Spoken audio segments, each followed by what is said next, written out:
cool news, Matt.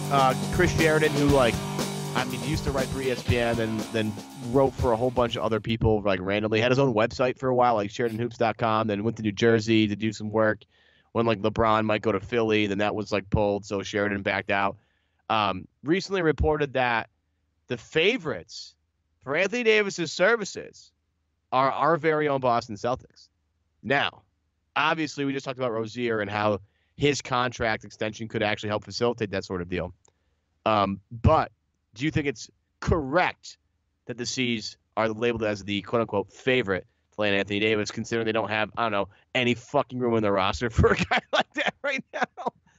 I do think so. Yeah. I mean, I don't know how plugged in Sheridan is these days. I don't know if he's the most reliable reporter out there, but I know for sure that Boston has their eyes on Anthony Davis. They have for quite some time. They also have their eyes on Giannis, by the way.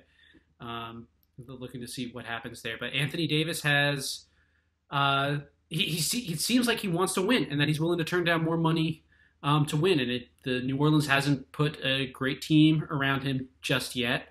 They've had plenty of years to do so and haven't done so. They got him another star in Boogie Cousins, and that's over with right now. And then when it comes to various teams, obviously the Lakers are going to be in the running, but no team will have the assets that Boston does in order to pull off such a trade and still remain very much contenders. While the Lakers are close, I think that Boston, if they put out something like, I know it hurts to say it, but if they did something, a package based around Jaylen Brown and the Kings pick, or if we're talking a year from now and that Kings pick conveys into like the number 3 or 4 pick, I mean, it's just a monster package that Anthony Davis could fetch. Even with 2 years, 1 year left on his deal, they'd still be looking, and they would receive a monster package in return.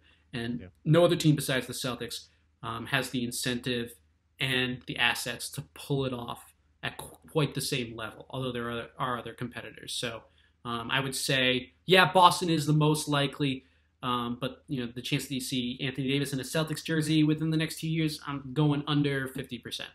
I agree with you on that.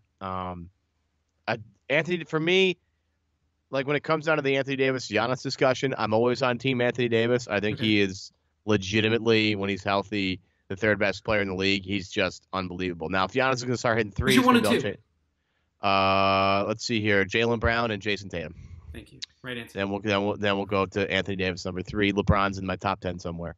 But when it comes down to Anthony Davis, he does so much stuff, and I keep going back to like his college tape and thinking about what he has turned into, and he literally has turned into exactly what I think a lot of people thought. They're just like this complete freakazoid 5, but like defies positions sometimes because he's so good defensively and can switch 1 through 5, and he can kind of like step out and hit shots and handle the ball a little bit and like be a high pick and roll facility. Like he does so much stuff now.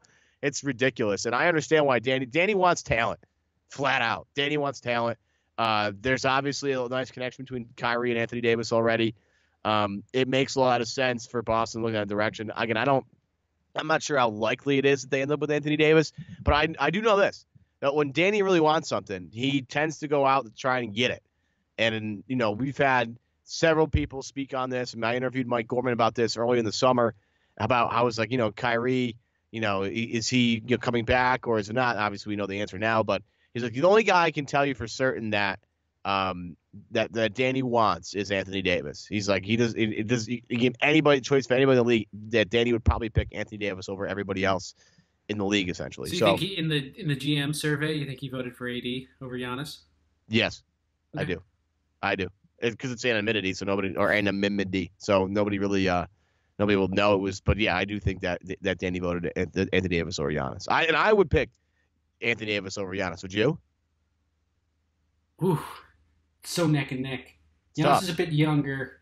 And not as injury prone. That's the one thing with Davis is he is injury prone. And I can't really run away from that. Just to be a contrarian, I'll take Giannis, but it's really neck and neck for me.